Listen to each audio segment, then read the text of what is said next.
Well, there you have it. But let's get into our conversation today.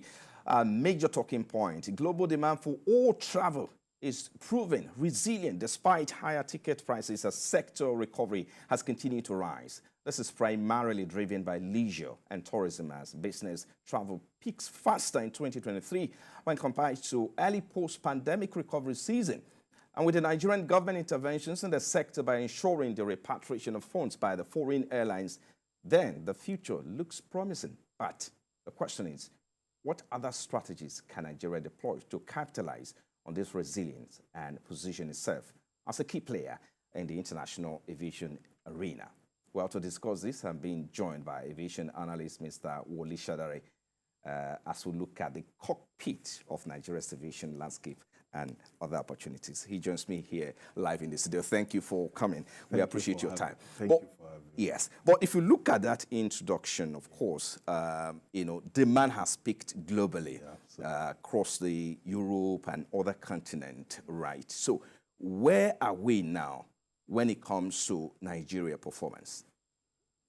Thank you very much. Nigeria hasn't done badly because if you look at the COVID period, Nigeria was one of the first countries even did better than the United States to get out of COVID. And domestic travel rebounded within a very short period. So, right. And you know, a lot of Nigerians will want to take to travel to see their loved ones, to see their friends and everywhere they be. And these are some of the things that really drive air travel. So for Nigeria, it has really rebounded. We have gotten out of COVID. And if you listen to what IATA said, the International Air Transport Association in June, that air travel is going to get to pre-COVID era by the end of this year. And we're beginning to see it. We are almost at 100% of what it was in 2019 and 2020. We're at about 90% now. So between now and January, we're going to see the sector rebound fully. And even for the domestic market, we haven't done badly. A lot of people take to air travel because of they need to go for businesses, they need to travel far and wide, despite the high cost of tickets. So people still need to travel. Yes, we can say that has also affected people who would ordinarily want to take to air travel. But you know, Nigerian, we are very resilient. We just want to do what we want to do. So air travel looks good for Nigeria. And in the next 1 month or 2 months, we're going to see the figure released by the MBS and MBS, Nigeria Bureau of Statistics, MBS, and the NCA, Nigerian Civil Aviation Authority.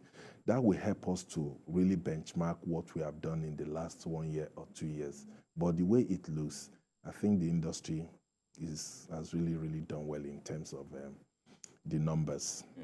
We have not gotten there yet, but there's still very much hope that we will get there. Yeah, even though, I mean, the picture you painted looks very promising and it shows that we're doing very well. But again, if you look at the other side of it, is that it seems that demand in terms of, patronage is dropping because of the hike in tickets as well. But how is that affecting operation, if you look at the entire ecosystem? Yes, it will, because if you also look at the numbers, last year the number was not too good, but was good, but not too good compared to what we have this year. Right. Despite the fact that we're beginning to see rise in air ticket for some time now. Like I said the Nigerian traveling public is very resilient. They just want to do what they want to do.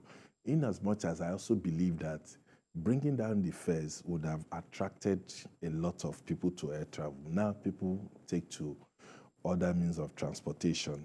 But you also cannot blame the airlines, because the airlines are also going through a lot of issue, high cost of jet fuel, taxes, which the Minister of Aviation and Aerospace Development has promised to look into to see how they could help the airlines to remain in operation. And because we can't continue this way, in the last 20 years, we've had over 100 airlines that have gone into extinction. So the government needs to do a lot to help the airlines, in as much as I believe that some of the problems also lie with the airlines. They need to figure out how they can help their businesses to grow.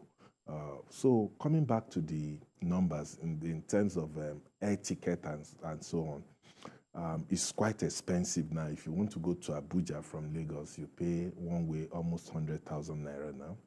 So, and you look at the income of the average Nigerian, most of them is not even up to 100,000. So what it means is that the same set of people are the one taking to air travel: business people, government officials, and those who can really afford it.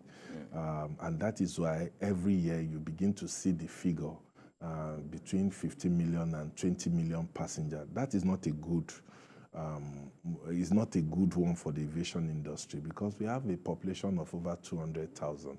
It means that if you have a traffic figure of 15 million or 20 people, it means just less than 10% of the population is taken to air travel, which is not really a good one, because things are hard for everybody. Things are hard for most people, so they cannot afford to go by air. But you understand what is happening to our roads. Most of our roads are in bad shape, so people still struggle to look for the money to travel. If not, the situation would have been worse than it is now. But generally, aviation is challenged, just like most sectors of the economy. But I think if we do the right thing, we begin to see light at the end of the tunnel.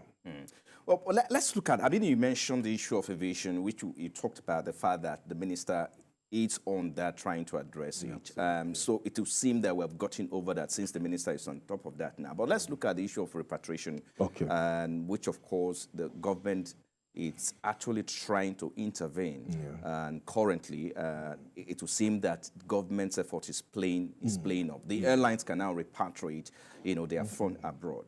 But so, what is likely to change now with regards to the activities of these operations?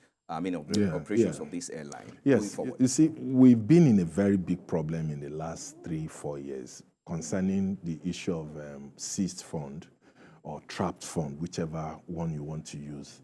And the airlines have about $500 million to $700 million stuck in this economy. But the government of President Bola Ahmed Tinubu has decided to say, okay, yes, we know we are owing you a lot of money, but let us see how we can defray this payment. And out of the total sum of the money, I learned about 10% of that amount has been released, which is still a very small amount compared to what the airlines are owed. But you look at it, that is even one of the reasons we are having high ticket. If you want to travel from here to UK, for instance, you can't get a ticket less than 1.5 million naira or even 2 million naira. And this is not the case. What the airlines did, or the travel agents did, was to close the lower inventory. Why did they close the lower inventory? Because they felt that, okay, if they continue to have their money trapped in Nigeria, after a long while, it depreciates. Right. Because of the rate at which our country is depreciating until a week or 2 weeks. So what they now do is to make sure that they open the higher inventory. So by the time they get their money, they won't make any loss. There won't be losses on their part. And that is why you're seeing this. If government is able to pay them what is owed them within 1 year or 2 years, we'll begin to see the price of ticket come down to 500,000 or 400,000, depending on our exchange rate. So government has taken the bold step to do this. And what the airlines are saying, they say, yes, we know our monies are with you. We know you have problem of forex. But if you can begin to give us in bits and pieces, in the next 1 year or in 2 years, you would have finished paying this.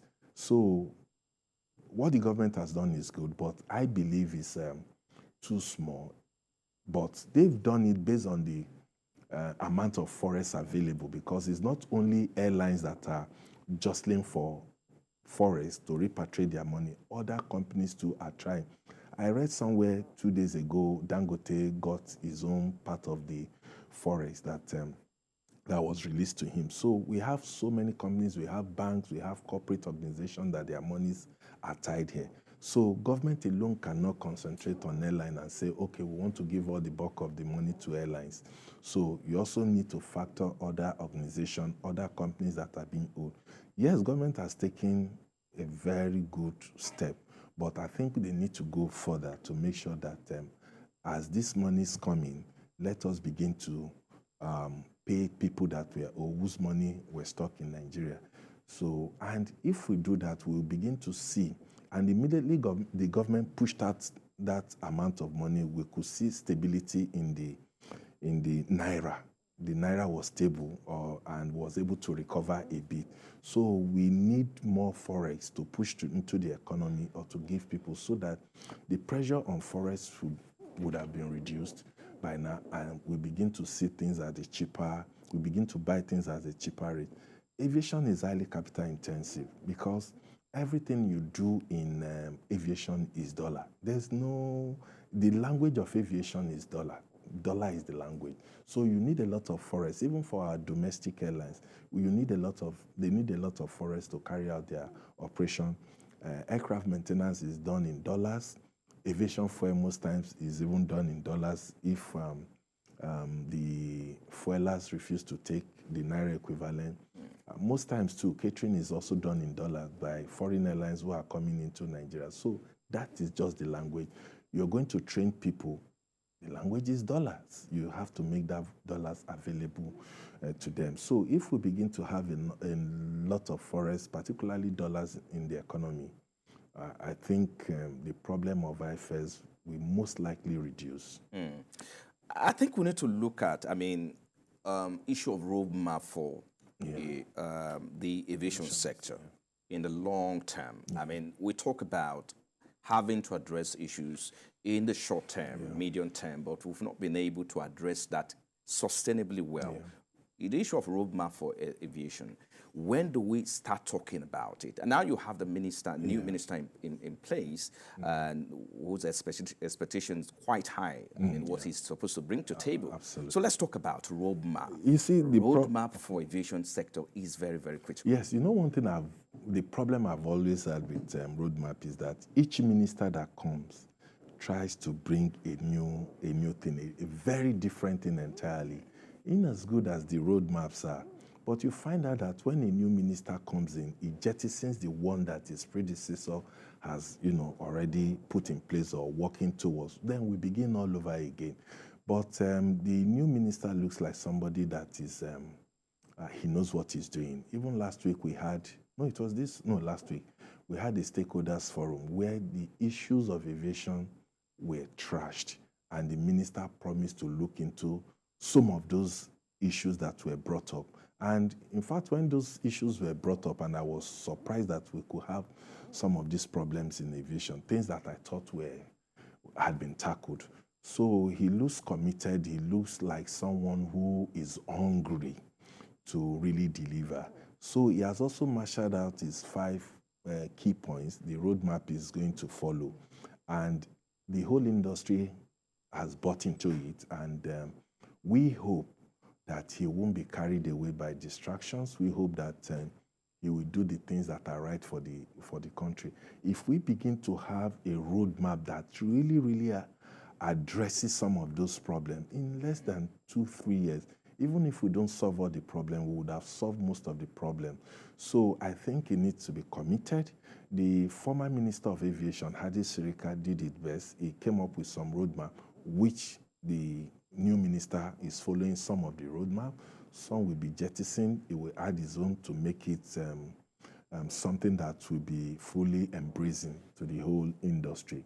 I just hope that he will be committed to this roadmap. He will pursue it vigorously and let aviation breathe. Okay. I think before I let you go, let's look at the outlook for domestic aviation sector. We also need to look at what is playing out now in the global sector, where quite a lot of demand it's high over there. But what can we learn from there? But because let me give you some numbers. For instance, and you made mention of some of those numbers earlier, where ticket demand across large countries in Europe. You said it was back to 100%. But again, there's also a projection that revenue could hit as high as 25% by the end of this year when you compare it to the rate in 20. Yes. And if you look at Africa, Africa is expected, for instance, to lose about 213 million. I don't know why that is. Well, perhaps you need to give us why this negative projection about Africa. And by extension, let's also look at Nigerian domestic sector as well. What can we do to get above this projection? Yes, you see, the problem with aviation in Africa has to do with so many things. The issue of infrastructure, the issue of interconnectivity, the issue of high taxes. Africa ranks as, I think, about the continent with the highest taxes when it comes to aviation. Even the IATA people say that at a conference last month or 2 months ago. And bringing it down to Nigeria, the taxes are just too many. The taxes are high. Yes, we make revenue, but at what cost to the flyers? Because the revenue the government agencies are going to make are going to be given to them by you and I who fly. So what we need to do is that we need to put back all the monies we make from aviation we apply them back into the sector. But that is not the issue, because what we do is make so much money and send it to the center. And what the center does is, maybe a fraction of it and give it to the sector. And that is why when you go to our airports, honestly, you want to cry. Say for 1 or 2 airports that are in good shape, virtually all our airports need rehabilitation, refurbishment, and we can't even be a hub. Nigeria can be a hub, or Lagos can be a hub of aviation if we are not conscious of it, if we are not dedicated about it, we are not doing what we need to do. If you go to Lome, Accra, they are fast becoming hub of aviation in West Africa. And Nigeria has the population, Nigeria has the money, Nigeria has everything it takes to be a hub. So all this will affect us. Likewise, it also affects aviation in the continent. So that is the problem we've had in aviation industry. We need to sit down, map out our strategy on how to develop this sector. Okay. I think we need to leave it there. Thank you so much for your time, aviation analyst, Mr. Wale Shadare. Thank you for coming on Business Nigeria. Thank you for having me.